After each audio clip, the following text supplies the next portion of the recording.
Ladies and gentlemen, Khawateen और Hazrat, welcome to The Weigh-In, Pakistan का number 1 mix martial arts और combat sports show.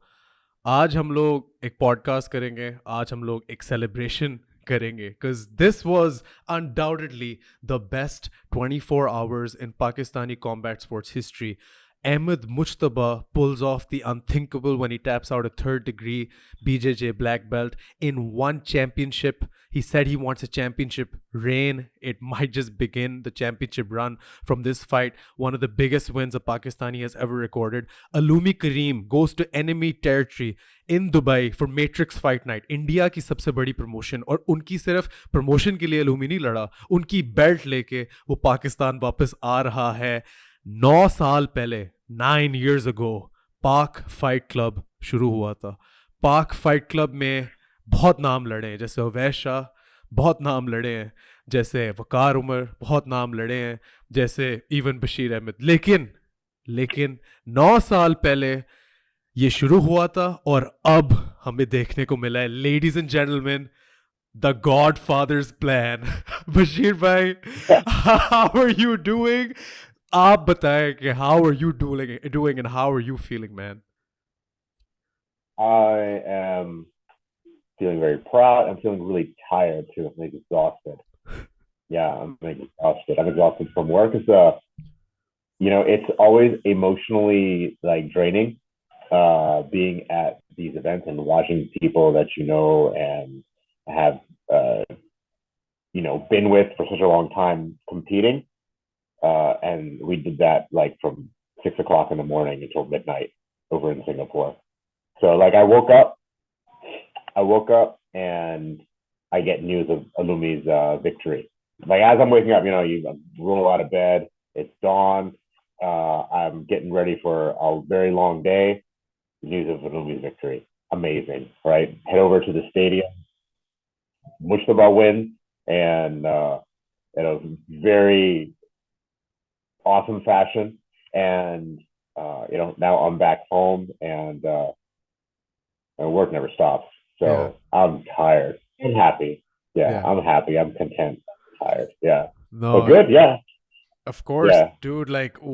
Like I said, what an amazing 12 hours, not even 24, 12 hours, क्योंकि Dubai में रात को fight हुई थी और फिर थाईलैंड में दोपहर में फाइट हुई थी। Uloomi in Dubai and Thailand, sorry, Singapore, pardon me, not Thailand, for Ahmed Mujtaba. 12 hours, we get two of the biggest wins that we've recorded in a long time. Of course, like you said, you were there for all of the 3 events that One Championship held this weekend. You got to see a lot of incredible stuff, like, you know, two events. Oh yeah, the third one they're promoting, but it's not happening right. It didn't happen right now. You got to see some amazing stuff like Danielle Kelly. I'm a big fan of hers. Ong La Song.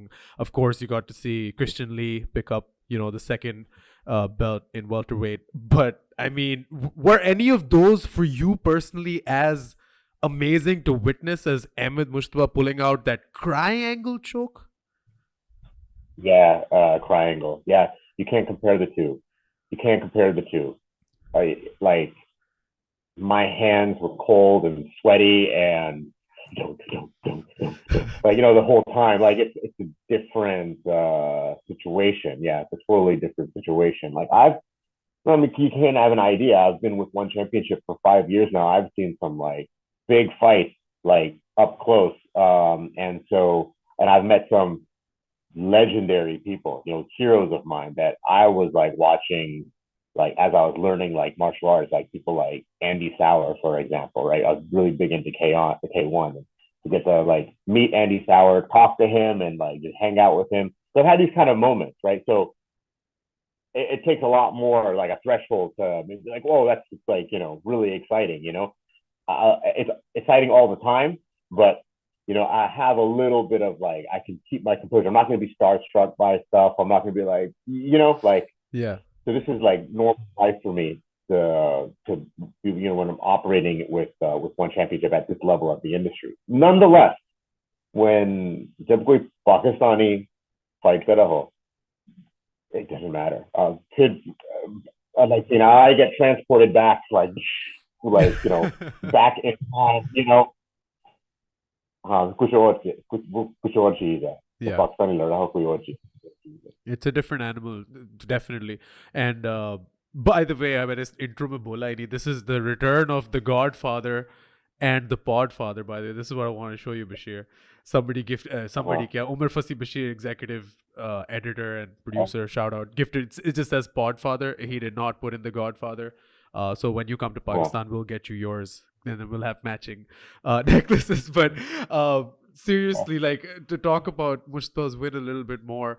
Uh, I don't think anyone expected that because even Mitchelson and Michael Schiavello on the commentary were talking about when he took Abrao Amarim down, they were saying, okay, that's an interesting choice to take him down. And then there were back and forth ground exchanges.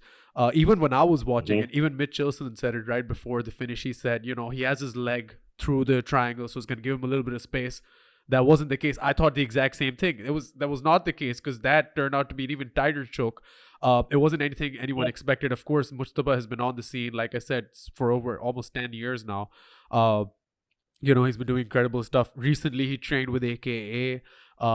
He's now immersed fully and a part of Team Cax Fight Club, leading the charge there, so to speak. What would you say about the transformation that Mujtaba has shown as a fighter? Like let's leave our Pakistani selves out for a second, even though bahut mushkil hota hai, to analyze this stuff. But what have you seen from Mujtaba as a fighter in terms of his fighting evolution? I don't think I've seen like a transformation. Not in the sense like it's not like he's been getting better. He's been doing this for a long time. Like you can't. I wouldn't call it a transformation as in like he was going in one direction and now it's going in another, like he didn't turn anything around. He just kept on going on the path, that he was going on and getting better and better and better. And this is what we're seeing. So, like it's really interesting to see him able to accomplish what he is in his fights at this level. And because now this brings him to like whole different other spectrum of matchups going forward, right? After getting this win.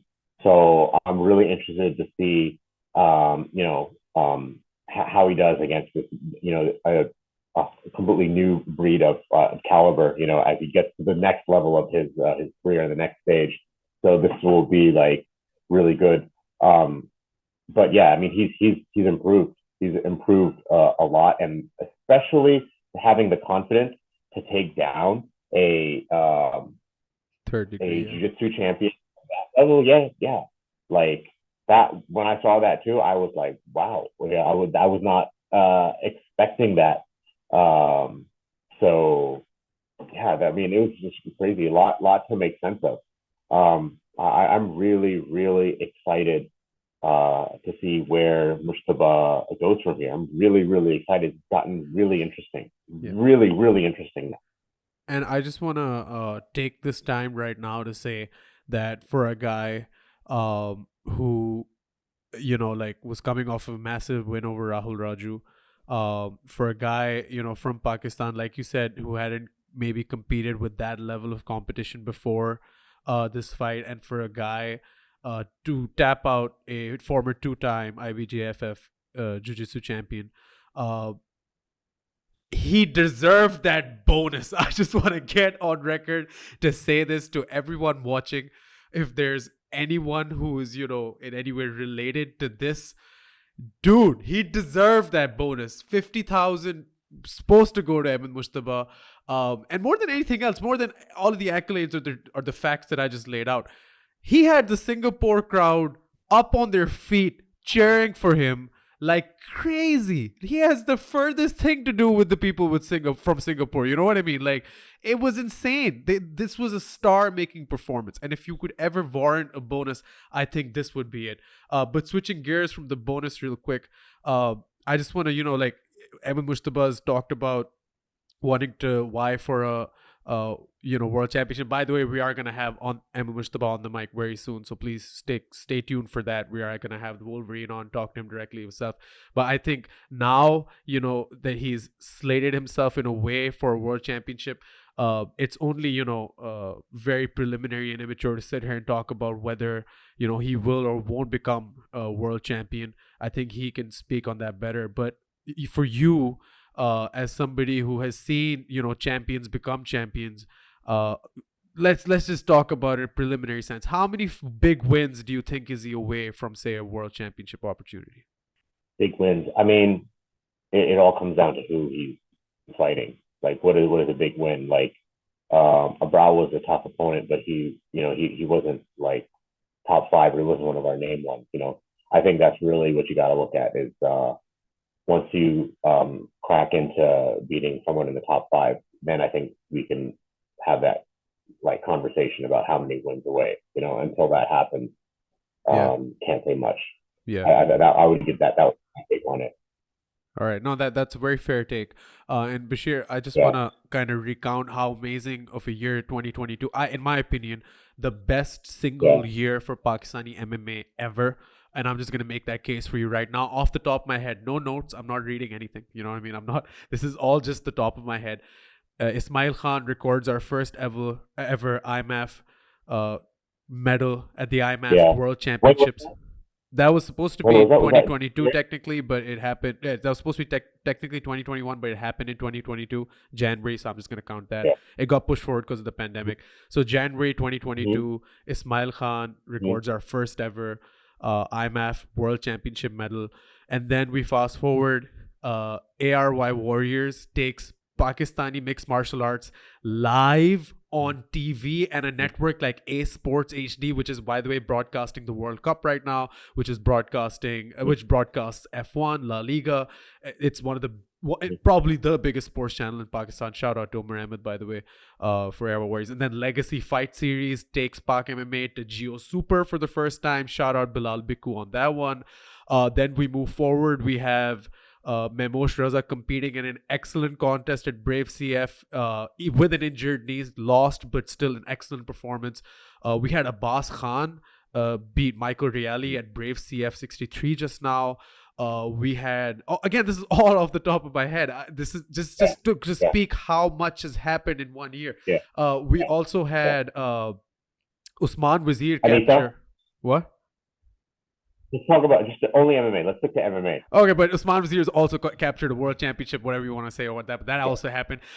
Then you fast forward to literally Uloomi winning the Matrix Fight Night Championship, Ahmed Mujtaba winning this massive fighter what one about Anita? championship. That's it. Anita, Anita, Anita. Anita, just the one of the biggest star-making performances of the year. That clip went viral. Anita Kareem absolutely put on a clinic. Iman Khan captured the Asian Championship Exactly. bronze medal. So it's not just one gender or one region, all over Pakistan, and also for our expatriates abroad. This has been the best year for Pakistani mixed martial arts, and I can go on record for saying that. Absolutely brilliant. Would you have ever imagined that we would come to this by 2022? Yeah, I would have. Godfather's Yeah, plan. look, yeah. It's like, look, I'm going back to 2010, and I'm thinking, yeah, in 5 to 10 years, we're going to have people that are going to be able to compete like on the world stage. Like, I wouldn't go as far as saying like champions of a major organization.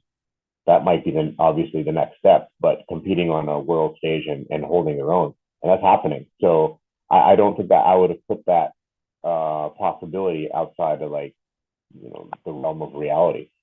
I Yeah, so I'm not totally surprised. Like, you don't know what it's going to look like. I certainly would not figure females in the equation.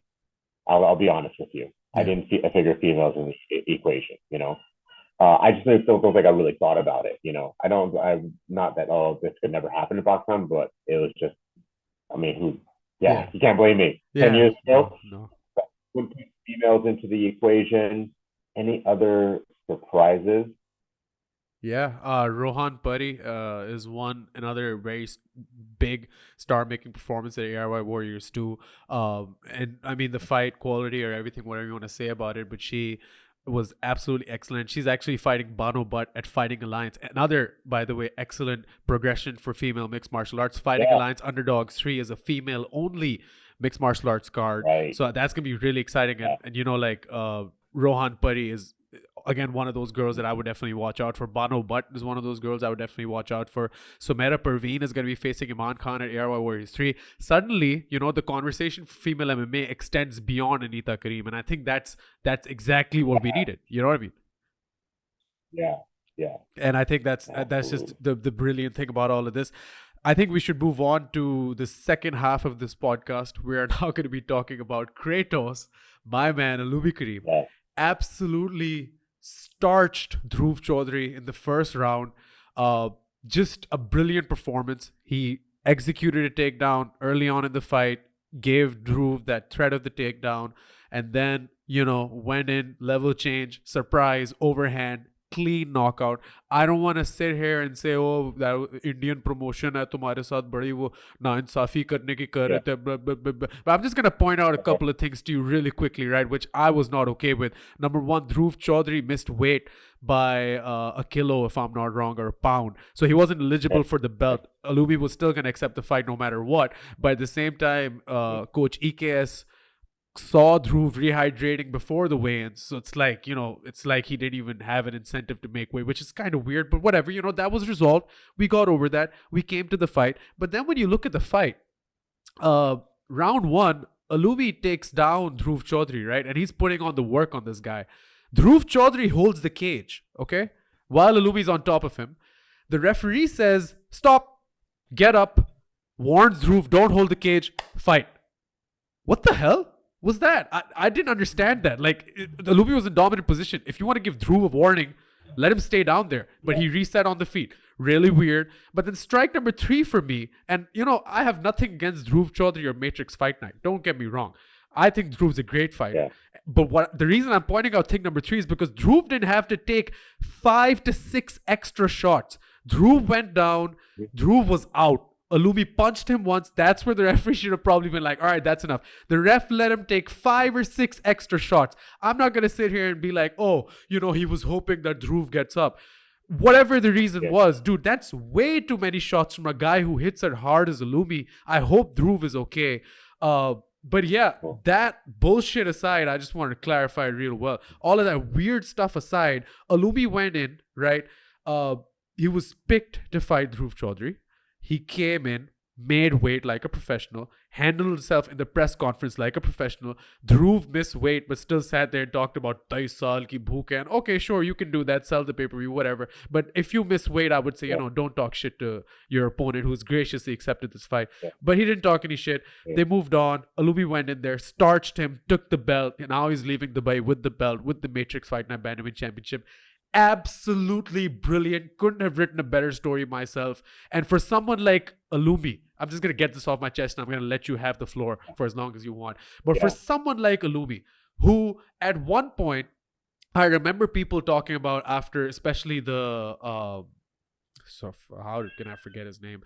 After the last knockout that he suffered, to Muhammad Farhad. I remember people talking after the Muhammad Farhad knockout that this is it for Uloomi. Maybe this is all she wrote. Maybe he should hang it up. I heard those things from people in our community say that. And now this has to be undoubtedly, in my opinion, one of the best career resurgences in Pak MMA in a long, long time. 3 fights he lost in a row. 3 very tough fights to Imran Hafizi in Afghanistan, Jeremy Paketu, and then to Muhammad Farhad, and now he's got 2 massive wins back-to-back. Fairtex Fight Promotion, Matrix Fight Night 10, and he has the strap. That's Uloomi Karim for you. That's Kratos for you. Sorry, had to get this off my chest. What do you think about Uloomi's win? Okay, so let me tell you what. I was one of those people telling Uloomi to maybe not fight anymore. Wow. I'll go on record and say, and I said that directly to him and his brother, right?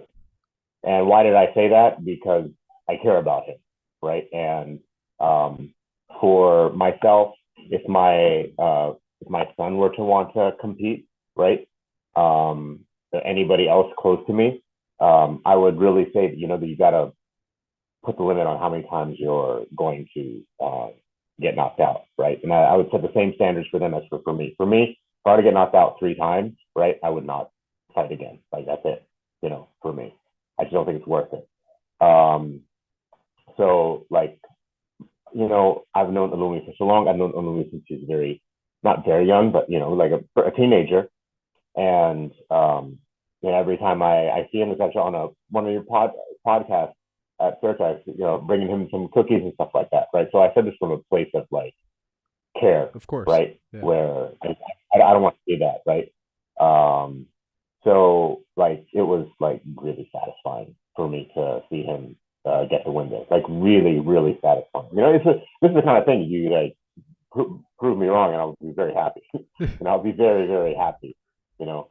So yeah, really, really happy for him. He is definitely like he is. His record does not line up with his skill set at all. At all. He is still pound for pound one of the top prospects in the country. I mean, he's like in the top three. Easily. I yeah, easily. Yeah, easily. Like he is. His striking is very sharp. He's well rounded all around. He's a complete athlete. He's a very good person. Everybody loves Uloomi. He's one of these people in the Pakistani MMA community that's such a just like a good role model, a good representative of the country, a good representative of the sport. So to see him on those kind of on the end of the unfortunate like losses, it's very satisfying. And I've been there before as well. I've been there before. So like, and I was also in situations where like Uloomi was doing all right with the Muhammad Farhad fight. Yeah. And he got caught, right? He didn't get outclassed. He got caught. And then if you look at the other fight with I think it was Jeremy Pakachu, right? At Braves, like man, like he got dropped and he lost, but he didn't get like outclassed there. Yeah. He came back and he was like, so I understand. And I've been in different but similar positions where I've been in fights where I was like with like Jimmy Yabo. I should have 99 times out of 100 I would win that fight, and I got caught, right? And it sucks, and it sucks really bad. It's embarrassing, and I know that hurt that comes with that, especially when all these people are watching you and there's so many expectations. So to see that happen to somebody else that I care about, right? It was tough, and so this is like again so satisfying to see Uloomi come back with a win like that, and I hope that this is the beginning of a run, where he can really take his career on another level, and not be like, I hope there's a lot more to this story. For sure. And I want to take you back 11 years because even in the breakdown, by the way, if you guys ever want to check out a breakdown we do for a fight, these are more like hype videos. They're on our Instagram. We do them for every Pakistani fighter competing internationally or for any big Pakistani MMA card happening in Pakistan. So go to On The Mic on Instagram. You can go watch those. Even in the breakdown, I mentioned he's an 11-year veteran, right? And the reason he's an 11-year veteran is because he competed at Pak Fight Club 1. He competed the first one. And there's actually footage of this on YouTube. It's hard to find, but if you look close enough, you'll find it. And he's longer than 11-year veteran because he was that was Pak Fight Club was when? Was that that was 2011. So he was fighting in 2010 at like Shaheen Smoker. Oh wow! Yeah. Right? Oh my god. He's an 11-year pro veteran. Wow. He's a good 12, 13-year MMA veteran. That's with MMA fights. That's insane. Yeah. And even if you look at the Pak Fight Club 1 fight, and I want to take you back 11 years to that point, right?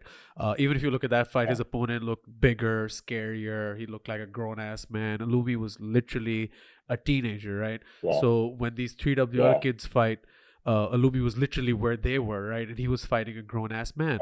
Even in that fight, Uloomi was, facing a lot of adversity, but out of nowhere, he pulls out a beautiful rear naked choke after grappling with the guy and absolutely chokes the life out of him, right?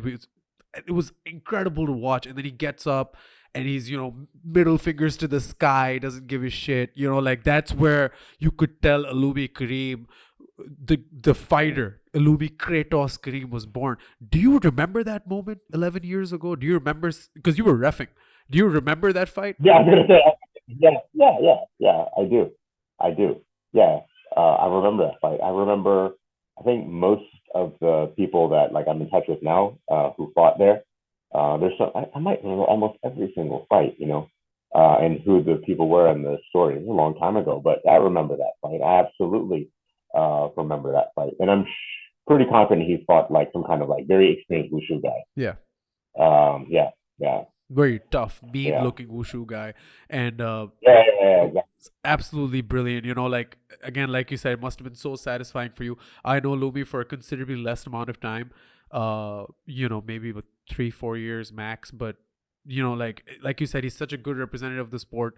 He's such a professional. He went to the IMAF World Championships. There wasn't a single fighter from Team Fight Fortress when that contingent went, for visa reasons and another reason. Otherwise, we were going to take Ayub Khan with us. But he still cornered all of those fighters, as if there is a very long-standing camaraderie with them. They're all Pakistani fighters, but he will take time out and he will go out of his way to help the younger guys here in Pakistan, the girls here in Pakistan. And yeah, I don't think this could have happened to a better guy. I don't think this could have happened to a better representative of the sport. He's very professional, and yeah, I think whatever happens from this point onward with Uloomi Karim, I think it's only up and up because this is history. Like, and also, not only in one championship, which is probably the second biggest promotion in the world, which obviously has its own reach. Did we get? Sorry. It's the largest martial arts organization in the world. It is the largest art. It is the largest mixed martial arts organization in the world. Nobody has me on gunpoint now. But yeah, literally. That's the largest martial arts organization in the world. Who else has grappling? Who else has Muay Thai? Who else has kickboxing? There we go. There we go. So, and also the viewership numbers are crazy. Yeah. In its entirety, in the broadness of its reach, it's the largest martial arts organization in the world. Word. So for us to get a victory, raise our flag in the the largest MMA promotion in the world, and then also the largest Indian MMA promotion in the world in one day. I think this day will be remembered for a long time moving forward. That this day was the day where we came out, showed up. 24 hours period.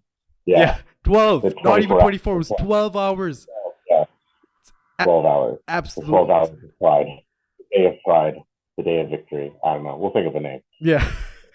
The day Godfather's plan was born. I think that's the one. Yeah. Yeah. No, dude, but jokes aside and hashtags aside, I know you're a very proud Godfather looking on. What do you hope is next for Uloomi? Just to wrap up. Yeah. I was talking about, man, like, when Mujtaba won, like, it also brought me back to his first time that he fought in one championship. I was there too. I was cornering him. Yeah. Because his corners couldn't get a visa, so I was able to fly. And so, yeah, I was cornering him for that fight. And I remember, like, after winning, just like my face hurting from like the big smile, right? And I had the same. I was like, man, I felt this smile before. I feel like I remember like when he was on the cage, like celebrating with me out. Yeah, it was amazing, man. What's next? What's next for those guys? I think for Mujtaba, is curious to see who his next match is, and then the time that when he's able to take a crack at someone in the top 5 and enter in a new era and a new stage in his career and in Pakistani MMA. For Uloomi, I don't know what the deal is with MFN and like, is he supposed to defend the title or what that is, but I'm really interested to see what kind of story gets made with this, because looks like a pretty big production that they have going on over there, and some support behind them. I don't know much about Bollywood, but Tiger Shroff, right? Big deal, I guess. Yeah. So, hopefully they do that well and they get a good story gets created out of it, and Uloomi can continue to grow upon all that he's done, this foundation that he's built, and benefit from that. You know, I'm interested to see who they bring in to fight him if he is going to obligated to defend his belt. Once again, I don't know what the contractual standing. Yeah, I got you. Uloomi Karim's coming on the podcast soon. I will pick his brain. I will make sure he tells us what his next move is. yeah. I will Helwani the fuck out of him. You watch me. But yeah. He's gonna go anywhere else? Like, can he fight anywhere else, or is he now as a champion? Is he obligated to defend it? And when are they going to give him another fight? Yeah. You know. Well, I think you got a class to teach in 11 minutes, so we're gonna wrap this one up here. Yeah, it's been an incredible, amazing time for Pakistani mixed martial arts. And just to wrap up, all I have to say is wherever Ahmed Mujtaba goes, I guess we will see. But he's coming after one name, and his name is Christian Lee. Just doesn't matter where it is. Uloomi Karim, put him on a cage. I guarantee you he's going to be on a bigger stage. Ladies and gentlemen, this has been the Godfather. This has been the Podfather. Keep it tight. We'll talk to you soon. Don't forget to subscribe. Bye-bye.